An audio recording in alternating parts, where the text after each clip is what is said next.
For James M. Bennett, his life and musical legacy, and the performance of the Community Band South for all of us.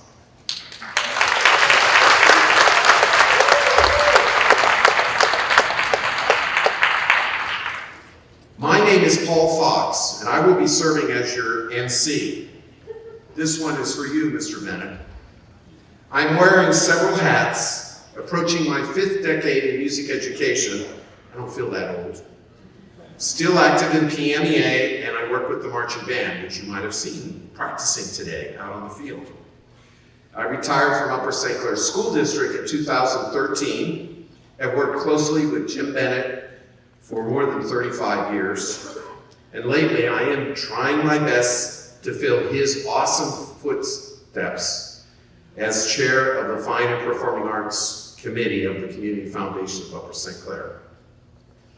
So we lost our great maestro on June 9th, 2023. And a true fighter to the end, Jim struggled with cancer and COVID over the past year. He is remembered for always looking out for what was best for our Upper St. Clair students, parents, and staff, and for all those significant contributions to promoting the arts in South Hills community. Through it all, he never lost his vision, his courage, his caring for others, passion for the arts, and that great sense of humor. Jim has touched so many lives and we will miss him, but today will not be a sad affair. We are going to reminisce a little, embrace, revere, celebrate, honor, retell a few of those stories of his remarkable musical and teaching moments, and those relationships and partnerships and masterful USC traditions he can be credited for creating. Along the way, we will play some of his favorite music and introduce you to a few of the major players in his life. So we know Jim is up there right now looking down on us, probably getting ready to poke fun at what we're doing or crack a joke or two. But this is how he would like to be remembered. Having a party, a reunion of the music and people who made this all happen. And now it is my privilege to introduce the Community Band South, directed by Max Ganano.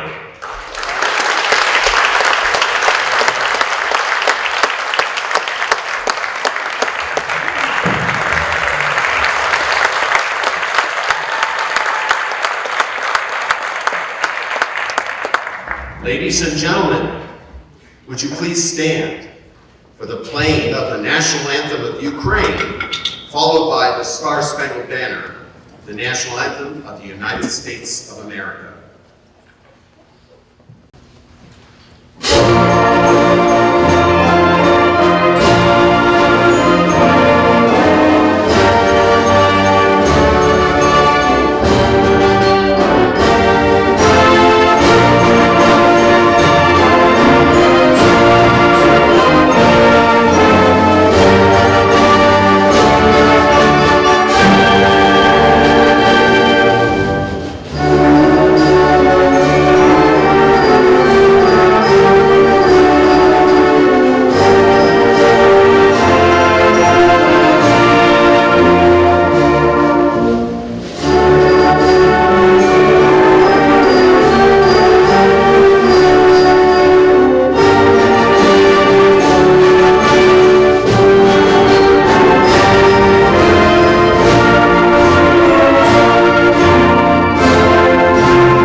We are so fortunate today to be able to recognize all three of the Upper St. Clair High School band directors who took the podium after Jim retired in 2003.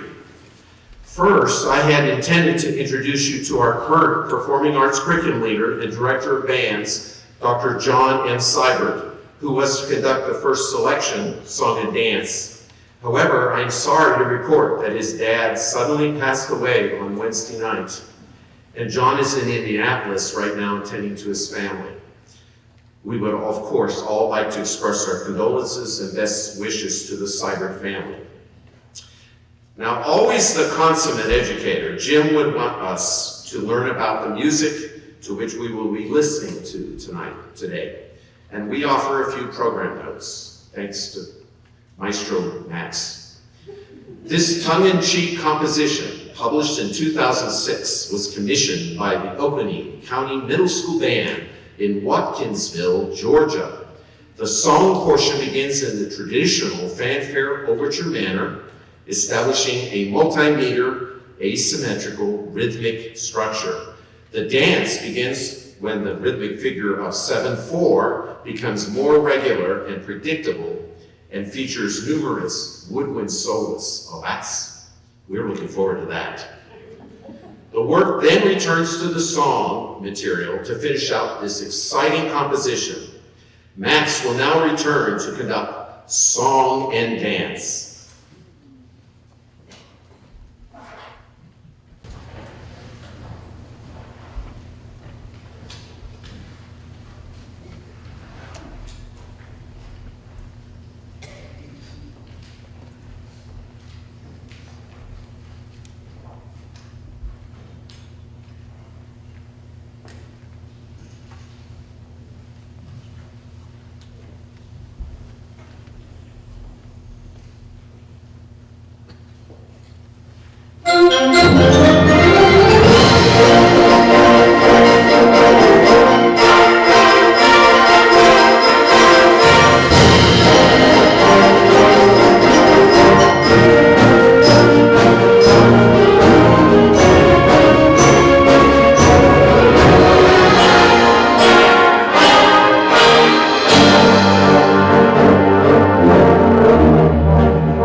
musical DNA, or if you prefer, a teacher's genealogy, the effect a music director can have on inspiring and nurturing his students towards their own artistic pursuits.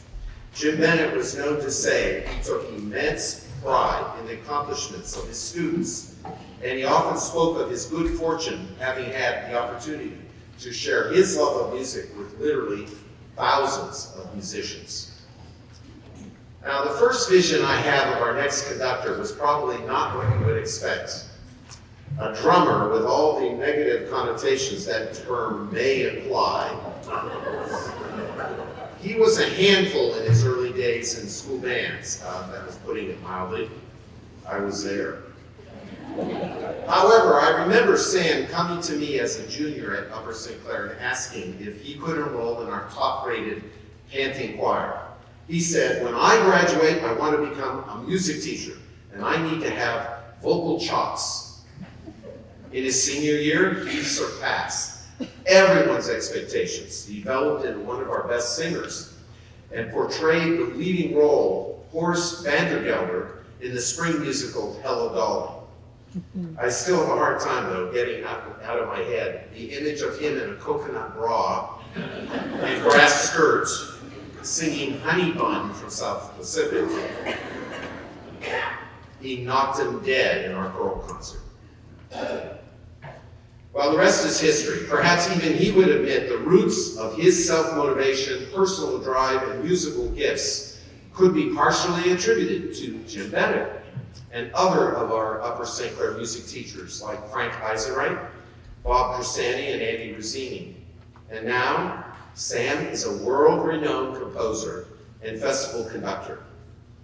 Our next piece was commissioned by one of the sponsors of today's program, the Community Foundation of Upper St. Clair. Nova Lanio is based on themes from our alma mater, and it won the National Band Association's Best Composition Award in 2002. But first, let's bring out Sam Hazel for his remembrance of Jim.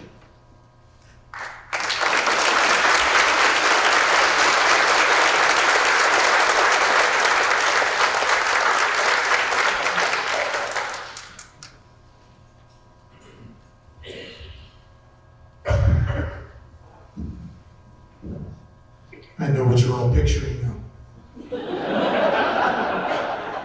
Coconut bra, grass skirt. It's right there. Thank you for coming today. I was Jim Bennett's least favorite student and most favorite employee. In fact, when I was a junior in high school, as Paul Fox had alluded before, Jim once said in the middle of a rehearsal in front of all of my peers, Sam, when you're a band director, I hope you have a student just like you. And that curse works. He could also yell my name louder than anyone else's name during marching band practice. He would yell names, Mark, David, Amy, Mary, whatever, and then, Sam! It would just echo. Even to the point where in the drum line, there were other members of the drum line who'd be like, man, why does he yell your name so much louder than anyone else's name? And I found out that his dog's name was Sam. And that when he had to call Sam, it was actually Samantha, but they called her Sam. When he would call Samantha in from the backyard, he just had lots of practice of getting that good air behind it where he could yell it.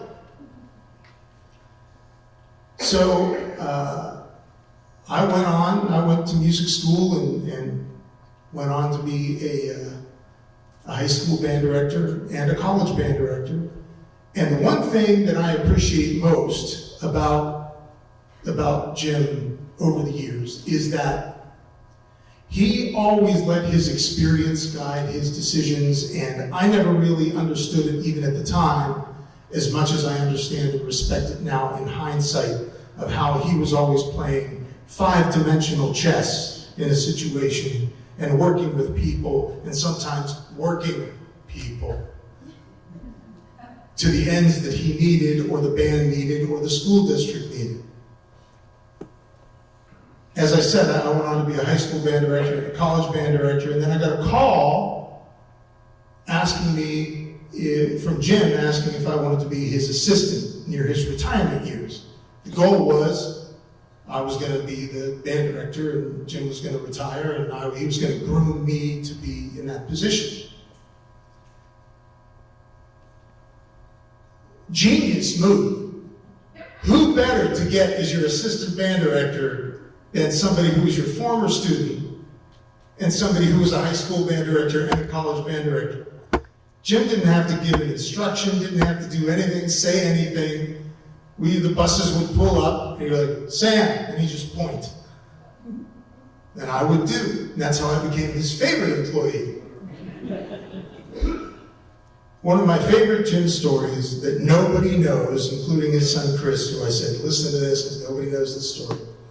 And this is a classic Jim moment. If you only knew one story about Jim to sum up everything, this would be it. This was a home football game against North Allegheny, and the band was going out, the Upper St. Clair band was getting ready to, position themselves and warm up and stuff for halftime, so we're out on the track, and the North Allegheny band, who at the time was under the direction of a gentleman named Frank Farina, they were there too, so we go over to say hello to Frank, because Jim and Frank and I were friends, and the drum major for Upper St. Clair is with us.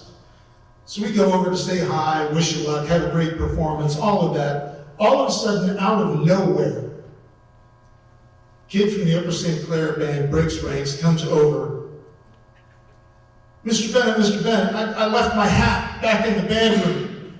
And without missing a beat, Jim takes the hat off the drum major, puts it on the kid, and then pushes him back in line.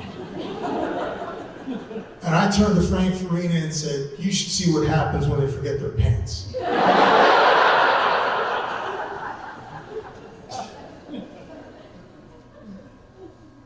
But that's Jim in a nutshell. Then, ironic, on the last day of school, 2003, I get a call from Jim.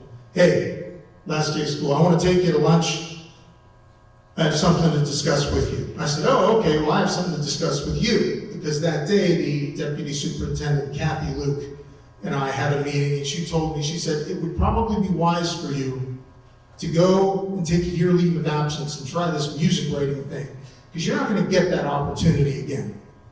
We'll miss you, but this isn't going to pass by, in her exact words, where the brass ring doesn't come along twice.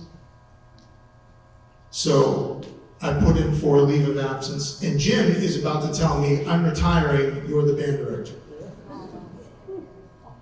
So that was the meeting. Jim said, I said, go ahead, Jim, tell me. He said, oh no, you tell me yours first. So I did, and then it ruined lunch.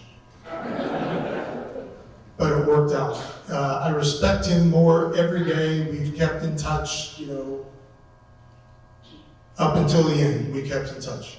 I love him and I respect him and love Terry. He always said, Sam, write a piece for me. And I said, Jim, I wrote a piece for you. It won an award. I'm not going to be able to top that. I wrote it for the Community Foundation. It was my first commission ever. It was for the dedication of this building in 2000, and they paid me $150. My rate has gone up. This is no Bolino.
Eugene Bagley was a composer, cornetist, and trombonist who spent most of his career when not on tour in and around Boston, playing in a wide variety of ensembles. He wrote dozens of marches, but is probably best known for our next selection, National Emblem, written in 1902. It became his most famous march, a favorite of John Philip Sousa and Jim Bennett, no less, and a staple in the repertoire of American military bands. In its opening strain, Bagley borrows the first two phrases of the Star-Spangled Banner. Over the years since its composition, the second strain has acquired the lyrics, some of you may know, and the monkey wrapped his tail around the flagpole. For the musicologists in the audience, I know we have some, the trio is also unique in that it features neither a break strain nor a stinger. Look that up. Sam Hazel will now conduct National Emblem.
It has been my distinct privilege to have had the opportunity to work side by side with our next speaker on numerous school district, curriculum development, and communications projects. I've learned so much from him.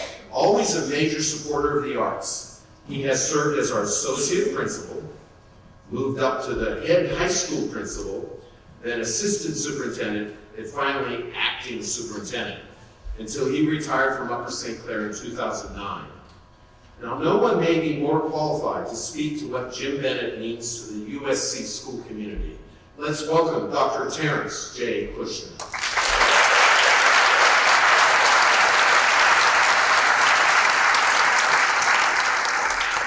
Thanks, Paul. Well, what a great way to recognize and celebrate the life of Jim Bennett with his memorial concert. First of all, I'd like to thank Matthew and Lano and the organizers of this event for giving me the opportunity to say a few words about our friend Jim. Unfortunately, I have to say that Fox and Sam Hazel stole some of my material So you might hear some repetition here. I even stripped out all the sarcastic comments about Jim Bennett being a WU fan because I didn't want the speech to be too long. I would have left it in. You know he was a great WVU fan. I'm going to briefly focus on 3 qualities that I think define Jim Bennett from the perspective of the school and community. He was a great communicator and leader, an advocate for kids, and an ambassador for the creative arts. You know, it's appropriate this event is being held in this Upper St. Clair High School Theater. And please do not call it an auditorium. I've been chastised many times from Jim for slipping up and calling it the Upper St. Clair Auditorium. It's a theater. You know, sports fans know that Yankee Stadium is often referred to as the house that Ruth built. Well, I consider the Upper St. Clair Theater the house that Bennett built. He had a lot of support from community members, board members, and administrators in helping facilitate the building of this facility. But as high school principal, I saw firsthand how Jim Bennett worked as the point person, the leader, who daily monitored and oversaw the construction of this theater. He was persistent in making sure that every detail was covered in making this a first-class facility. You know, given the financial and budgetary constraints that occur in any construction process, there's a lot of debate, decision-making, and hand-wringing on what should stay, what should leave, and Jim was a big part of that process. And through the process, he had a way of accomplishing his goal, getting his way, without being pushy, belligerent, or confrontational. His temperament, quiet resolution, and persistence, along with his dry sense of humor, made it difficult to say no. After much hammering and debate, we finally came to a conclusion about the design and cost of this theater. I let out a sigh of relief. But honestly, the next day, here comes JB to my office. Kush, I know it'll cost more money, but that fly loft is just not going to get it done. I looked at him and I said, Jim, what the hell is a fly loft? Well, Jim made his case, and after much more discussion and debate, he got his upgraded fly loft, and it's back there somewhere, and you can see it if you know what the hell it is.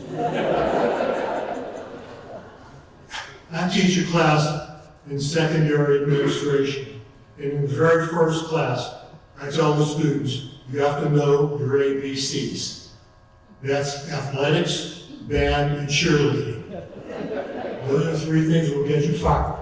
You know, grades could come down, attendance down, you'll get some heat, but those 3 things could get you fired, one of those things.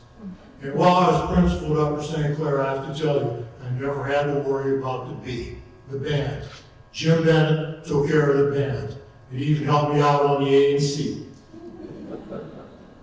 I used to tell my assistants, you know, Jim could be a pain in the neck, but I love him.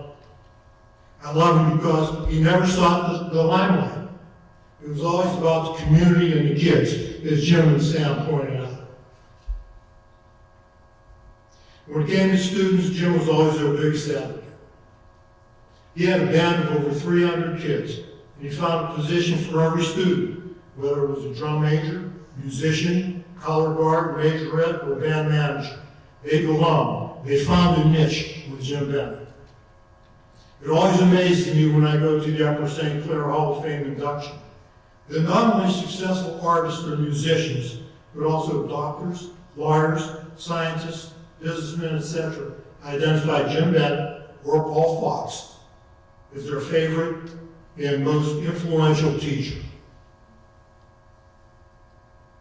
Jim, as mentioned previously, enjoyed sharing his love of music with students, and he took pride in their success and always let people know about those kids that got it done and made it. As an ambassador for the arts, Jim took advantage of his connection with the music and performing arts community in and around Pittsburgh.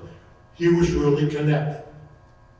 He was instrumental in making Upper St. Clair a hub of the creative arts by bringing in noted performers such as Marvin Hamlish, Peter Yarrow, and Barry Manilow into our school and community.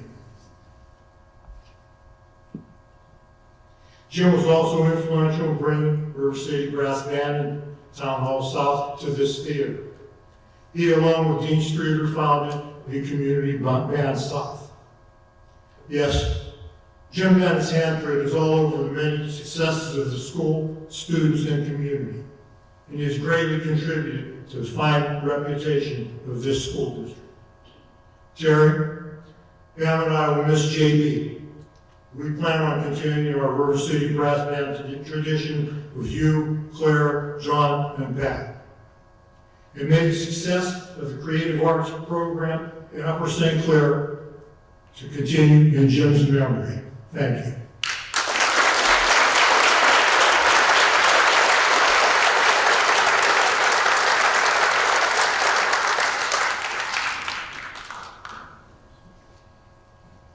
Written in 1923 for the following year's Wembley exhibition, Sea Songs is a march medley of three well-known sea shanties: Princess Royal, Admiral Benbow, and Portsmouth. Written in typical march form with a trio, it was published simultaneously for brass band and wind band, and was later transcribed by the composer for symphony orchestra.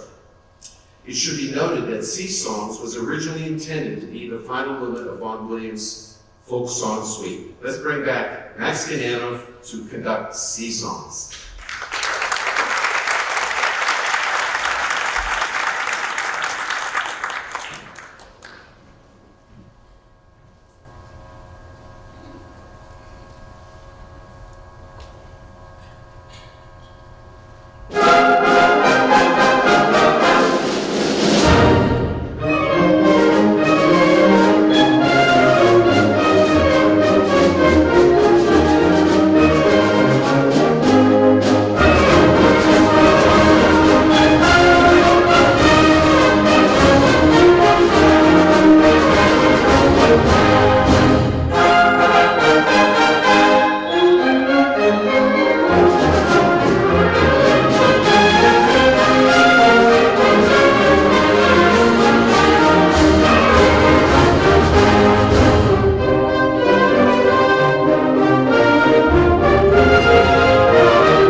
Frank White Meacham lived and worked in New York City. For most of his life, he was a composer in Tin Pan Alley.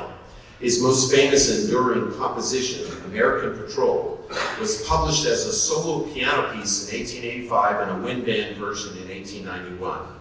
It was released in several editions since then. Now, a patrol was a common musical form in the late 19th century, designed to depict a band passing by on a parade. True to the form, it begins with a hint of distant drummers. You'll hear that. Gradually intensifying in dynamics until a full band appears for the listener.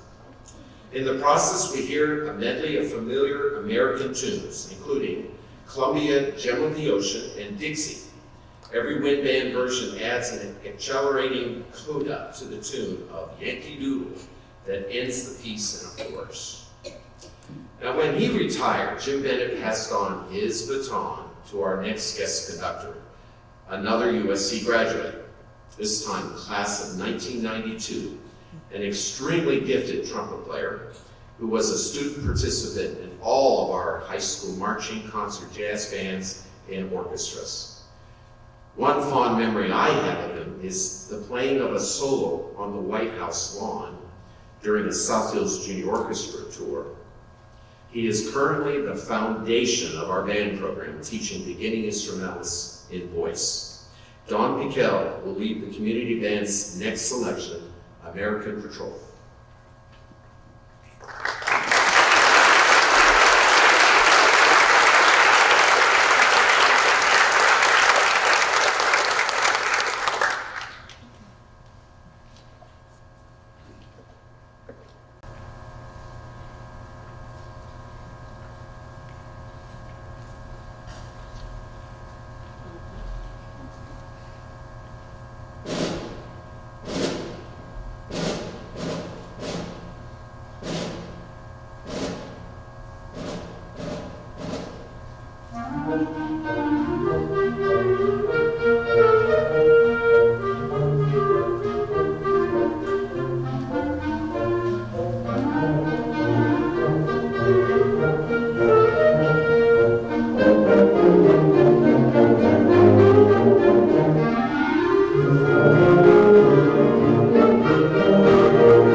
you ever ask yourself, where does the tagline, "The Pride of Upper St. Clair," come from? 38 years ago, a script was handed to me by Jim Bennett for the pregame announcement of our marching band. He had printed those words in very large print and bolded. Truth be told, it was the first time I had ever used the microphone on the stadium sound system, and I was petrified. Afterwards, I came down from the booth with my tail between my legs, and I asked him, well, how did I do? Never to sugarcoat a critique. Jim said, it was the most boring introduction he had ever heard. I should probably go listen to sample recordings of marching band announcers. And besides, I need to exaggerate a very loud and long pronunciation of the word pride.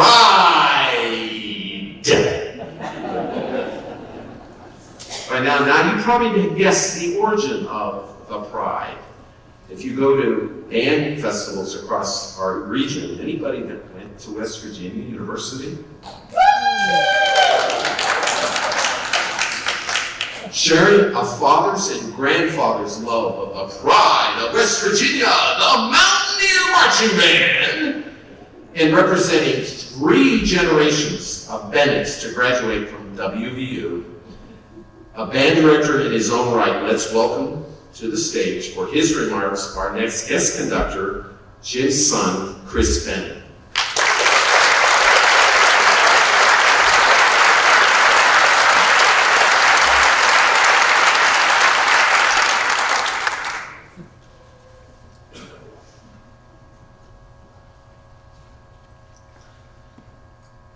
There's no more fitting description about Dad felt about music than to say that music is for a lifetime. He always wanted to create opportunities for students and for adult musicians. When there were many lessons that Dad taught my brother and I, some were direct lessons and some were indirect lessons. Direct lessons were, you could mow that lawn in straight lines. Indirect lessons were things like paying attention when Dad was speaking to a group of adults and thanking them for loaning them their children for that year so that he could teach them how to play instruments and, in his words, work and play well with others. Dad really, again, loved to provide opportunities for student musicians, and it shows in every one of his performances. On behalf of my family, I want to thank everyone who has reached out to us over these difficult past months, and thank you for that. They've made us feel a lot better. The stories are wonderful. We hope they keep coming. I want to thank Mr. Paul Fox and his golden voice for being the MC tonight. I want to thank Mr. Max Ganano for putting together this evening's concert and for welcoming me as a conductor. It's been a marvelous experience to work with the band that Dad and Dean founded so many years ago. Community band, I'm sure you've already heard, founded in 1987. So, if my math is correct, around 36 years. And after the last concert, I had the opportunity to, a gentleman came and found me and was very excited. The look of almost someone who had just gotten a shiny new instrument. Meanwhile, he's at least in his 40s or 50s. And he was super excited because he is going to start playing trombone with the band as soon as this concert is finished. And to see, it wasn't just his words, but just the look he had on his face. You could tell he was excited just to be a part of this band. And that says a lot about all of you. I want to thank you very much for welcoming Dad for so many years. He really loved performing with you. There was nothing more that he loved. I want to thank the community of Upper St. Clair, who has supported music, the arts, and allowed Dad to demonstrate his love for music for more than 50 years. He started in 1972 with teaching, and then went on with community band, and this doesn't happen everywhere. And it says a lot about the community of Upper St. Clair and their support of the arts. You heard a while ago the list of performers and musicians that have come to this stage. So Pittsburgh Suite. Dad and Dean both got to work with a composer on a piece of music. And Dad was so excited to talk about Pittsburgh Suite. And in fact, he was so excited. They were going to different places to see the history. And his description of it made it sound like they were both two free men in a convertible. The wind waving through Dean's hair. The sun beating down on Dad's head, turning into a lovely shade of crimson. And I don't think either of them owned a convertible. Oh, Dean owned it? Okay, this is starting to make a lot more sense. So they went to lots of different places. Dad was really most excited about Soho. And in case you don't know where it is, you go over the Liberty Bridge. It's between Liberty and the Birmingham Bridge, and back to about 5th Avenue. And I think he may have been really excited about it because it was a place, and we'll hear about it from Paul, I'm sure, where the police wouldn't go because it was, the steel workers and the miners had many locations that they would love to go to, and even the police wouldn't venture in there because I guess they were just having so much fun they didn't want to interrupt or dare to go in. I think it reminded Dad of his college years, but we may have to ask Jim Falvo about that. Maybe he'll be available for questions after. Pittsburgh, so Pierre LaPlante in a 2011 interview talked about Soho on a Saturday night and how it reminded him of Lionel Bart's Oliver, the Papa section, if you know that tune. And so if you're envisioning that, you'll be on the right track. Pittsburgh Suite is a tribute to the mines and mills, the workers, and their families. I'm looking forward to Paul's comments, and I hope you enjoy the rest of the concert.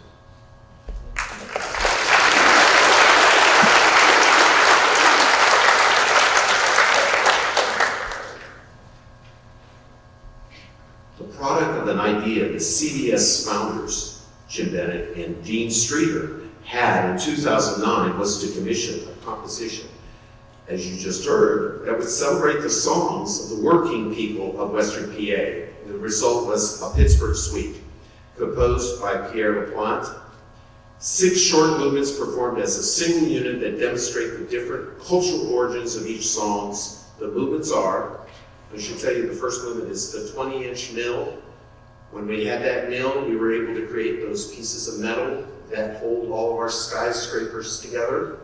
So the 20-inch mill is the first movement. I can't pronounce the second movement. I'm a labor man. Third movement, hard times come no more. Fourth movement, where the Allegheny and Monongahela flows. Fifth movement, a celebrated working man. And you just heard the sixth movement in Soho on Saturday night. Chris Bennett returns to conduct a Pittsburgh Suite.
That was amazing. This year we had to say goodbye to not one but two of the most long-standing contributors to the Community Foundation of Upper St. Clair, both who have served as executive directors, Jim Bennett with 27 plus years, and more recently, Linda Serene with 21 plus years of service. If we were giving one more award, say a third prize with 20 plus years of meritorious years, it would go to a current school board member, former band parent, super volunteer for the musicals, and graduate of Upper St. Clair, someone who continues to give her all to this community and our school system. It's now my pleasure to introduce Angela Peterson.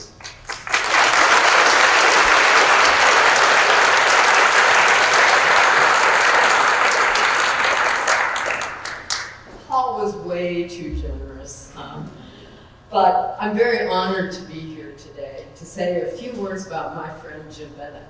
He and I did have a special relationship. I worked with him as a school board member. I worked with him on the Community Foundation. I worked with him in the Arts Hall of Fame, and my favorite part, as a band parent.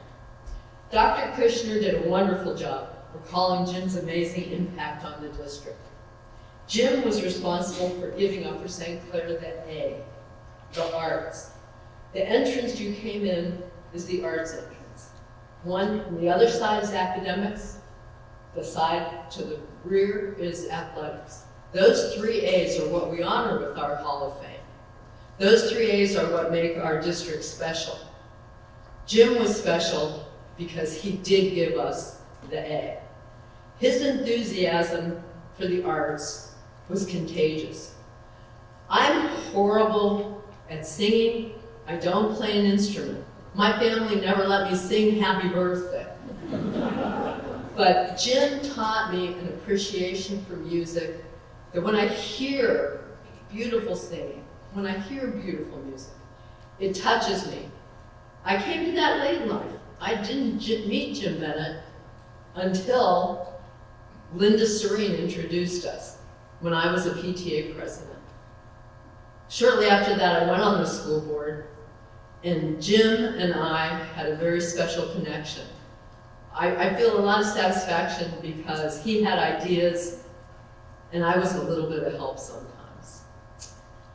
Dr. Kushner was right. The theater was his passion. When it was just an idea on paper, he didn't let go of it. But he didn't stop with the fly loft. This acoustic shell was his baby. This acoustic shell enhances the music. The talents of these great musicians is heard because of this acoustic shell. The Community Foundation, and I was a member at the time, invested in the shell. The band parents invested in the shell. The choral boosters invested in this shell, and very many community members invested in this shell. And it does enhance and make this theater the special place that it was. Jim worked very hard with the high school musicals. He wanted them to be professional. He wanted them to be something the kids would all be proud of. He was always in the pit. The last musical that Jim conducted as maestro from the pit was Les Mis, and it was worthy truly of Broadway. The many, many events that Jim brought here, Terry mentioned a few, were his idea to bring those things out to the community so that more people could enjoy them. You didn't have to make plans to go downtown. The symphony came to us. He accomplished that for all of us, and it was wonderful. Although you've heard so many things about Jim, I'm going to dwell a little bit on my experience with him as a band parent. He had legions of us in the band. He grew the band from 70 kids to, as Terry mentioned, 300 kids. Think of it, 300 kids. That's a lot of parents. He had a lot of support. He was always there for us We were there for him. I got to know Jim before I became a band parent. I felt like I knew him well enough. I couldn't make the first band parent meeting. So I said to him, sign me up for something. You know me, I'm happy to work at something. I went to the next band parent meeting, walked in, they applauded. I thought, wow, is this a friendly group or what? And then I found out Jim had signed me up to chair the concession stand at the football stadium. Something that I did for 12 years. And it was some of the most fun I ever had. I saw Cindy Hindenbush when I walked in. I don't know how many of you are band parents, but those hours of sweating and fighting about who got to go out and watch intermission. We didn't care about the football game. We wanted to see the intermission performance. Those were such fun days. Jim was always there for any band project. Making hoagies. Jim was there to determine when you split the bun, what order the meat went on one side and what order the cheese went on the other. He had a hand in everything. We shoveled frozen snow. When you see the luminaria around the community, that's a band project. And we went on trips. My friend Cindy Hindenbush was very, very active in those band trips. We would be places, and the first thing, and this is why I realized Jim liked to have me around, anytime there was any issue, Angela Peterson, and there's the hotel manager. You know we always travel with a school board member. And then I'd have to say something about the district. And he also, every once in a while, would throw out there that we have an attorney that travels with us. Every once in a while, a child would get in a little bit of mischief. I didn't practice regular law, but I would act like I knew what was going on. We had a wonderful time. Jim would laugh sometimes about some of the events and situations that he and I got out of. And when he retired, there is something missing from the football games. He used to march the sideline. Dr. Kushner was right. He didn't want the credit. He was there though. He had a red blazer. He'd walk the sideline as, and I can't say it the way Paul does, as the pride of Upper St. Clair marched out onto the field. He would stand there and watch and nod when the drum major was to raise his hands and start the show. We don't have that to smile about anymore, but he gave us so many great traditions.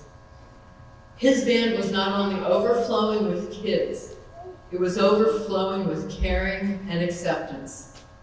No child was alone in this building. They could join the band. And Dr. Kushner and the staff knew that. And Jim helped a lot of kids find a place to belong. And that meant a lot. He was our friend. He did so much, and so much more that many of us probably don't even know about, but he should be appreciated for all of that.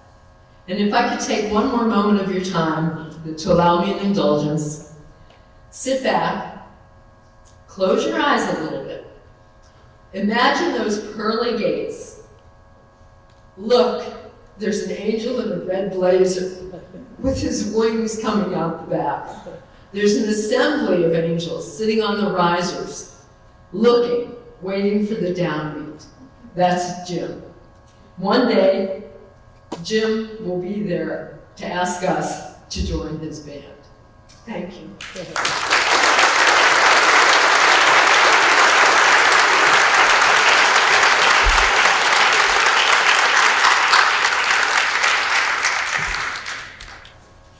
Our next selection will be Irish Tune from County Derry. Percy Granger was a piano prodigy turned composer. Born in Australia, he came to U.S. at the outbreak of World War I and enlisted as an Army bandsman, becoming an American citizen in 1918. He went on to explore the frontiers of music with his idiosyncratic folk song settings, a lifelong advocacy for the saxophone, and his free music machines which predated electronic synthesizers. Irish Tune from County Derry can be traced back as early as October 1902 with an essentially identical version of this melody for a wordless mixed chorus. This beautiful 1918 setting features all the colors available to the wind band ensemble, showcasing each family in turn. It is lovingly dedicated to the memory of Edvard Grieg. Now, let's bring back to the stage Max Ganano, but I'm going to tell you something about this man. He is the current director of CBS and today's ultimate organizer for the memorial concert. But he's also a fellow CMU grad, professor emeritus, retired director of bands, and chairman of the music department of California University of Pennsylvania. Yeah, they changed their name. On his mantle, he also has the distinction of serving as a trumpet player with the United States Continental Army Command Band, band director of the First Colonial High School Band, conductor of the West Liberty University Band, wind ensemble, director of the New Vintage Big Band. He's a solo bugler, adjudicator, and guest conductor over a 5-state area, among many other accolades. Now, he brings a special gift to Jim Bennett because this is one of his favorite pieces, something that I don't believe he conducted. Mr. Bennett, this is for you. Irish Tune from County Derry.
piece from the 1860s. Next on our docket is a characteristic dirge-like hymn, which would have been played from the church to the cemetery. After the ceremony, there was a change in the music to a Dixieland-style march to signify a happy send-off to a better life. Uh-oh, not another WVU grad. Our next guest at the podium just happens to be another Jim, a lifelong classmate of James Bennett and fellow band director from Canon Mac. Upon retirement from teaching, he went to work for Underwood Travel and formed Choice Music Tours, where he was instrumental in providing domestic and international performing opportunities for over 40,000 Western PA students, many who are among us today from Upper St. Clair and South Hills Junior Orchestra. To lead just a closer walk with me, we present PMEA Hall of Famer and District 1 Citation of Excellence winner, James Fowler.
We would like to take a moment and announce the establishment of the James Bennett Memorial Scholarship. Managed by the Community Foundation of Upper St. Clair, this annual grant of $500 will be given out to a graduating senior to further his or her study in music or music education in college. If any of you are interested in contributing to this fund, please take a moment today or sometime over the next several weeks to read about it in your program. There's a QR code there that will take you directly to donate something to the CFUSC page. You can designate all or a portion of your contribution to fund this memorial in Jim's name. My wife is going to be sitting out in the lobby at a table, Mrs. Donna Fox, and she would be happy to see you afterwards while you're having refreshment. If you would like to talk to her about this, she's our managing director of the foundation. And on behalf of the family, we thank you for your generosity. Of the many arrangements of America the Beautiful that exists for band, Carmen Dragas is by far the most epic.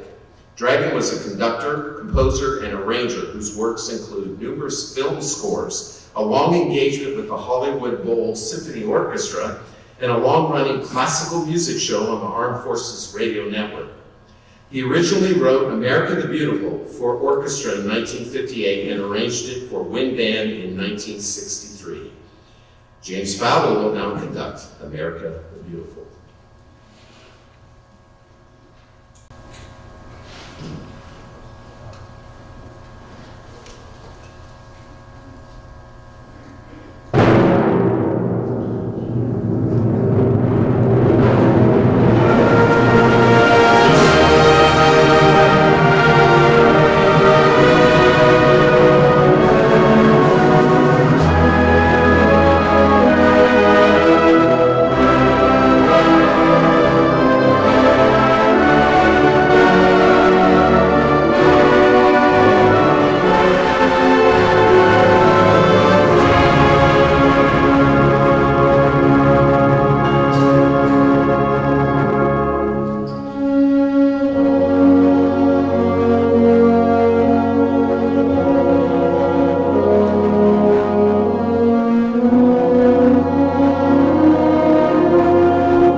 that Stars and Stripes Forever is the most recognized and popular march ever written, not only in the United States, but throughout the world.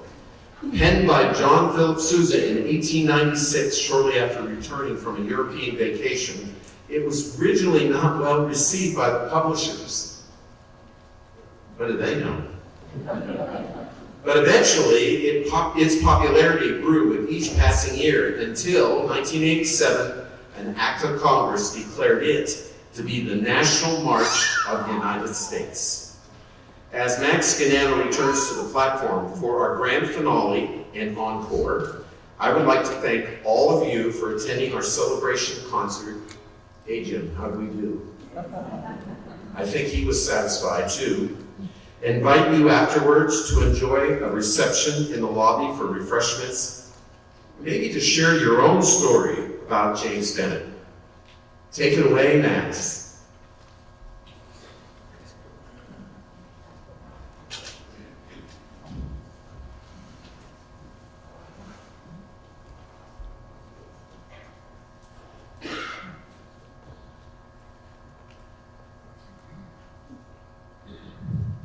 If you look at the back of the program, you will see so many people that we have to thank for this. This has been kind of a labor of love with Community Band South because it was founded by Dean and Jim, and I got to tag along about 2014. When Jim and I would sometimes talk after rehearsals. We would talk way too long. We would tell the same stupid jokes. Terry would be so tired from work, and there we were droning on and on. I had the feeling that sometimes she would please text the custodians to throw us out of the building. But what we both came to the conclusion was that we were so lucky to be able to conduct on a weekly basis a group like this, and that they gave to us more than we gave to them. So we always operated with that in mind. Now, there's one person I do have to thank, and that is the Master of Ceremonies, Mr. Paul Fox.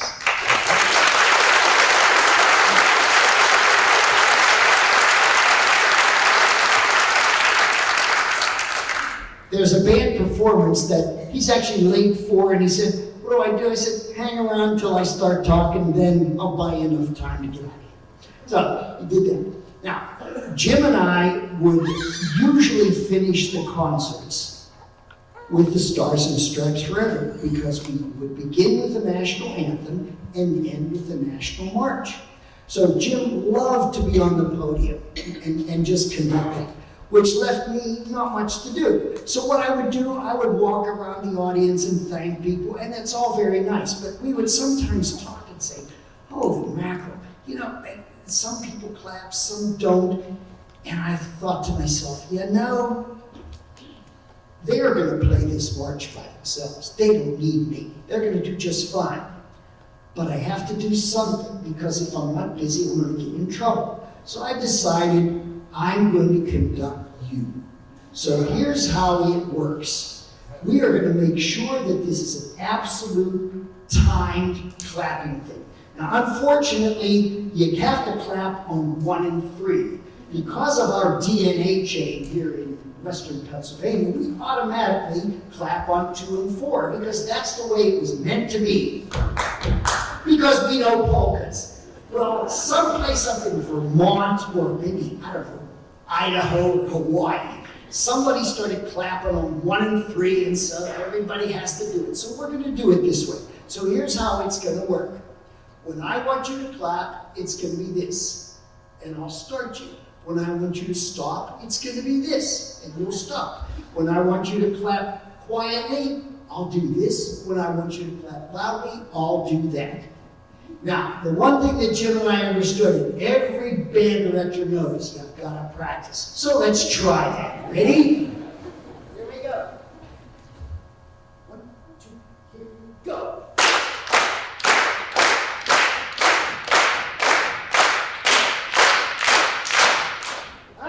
That's why you practice. That's why you practice. So, you're going to be here and you do a great job. Now, there's one place in the Stars and Stripes. It's the one place where if it was a jazz ensemble, you'd say, oh yeah. When the piccolo player stands and plays, the only way to show true appreciation at that moment is to clap. It's not that the piccolo players improvise the solo, but it's a really cool solo. Now, you can also, I don't want you to throw money because you're liable to hit her or me. But if you can make checks out, or dollar or $5 bills, 20s are really good. You float them up here, and I guarantee you she will get the money. So, are you ready? Because this is audience participation. Trust me, you'll get the money sooner or later. This is audience participation. So here we go, ladies and gentlemen. The Stars and Stripes Forever.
We were told to always let the audience want more.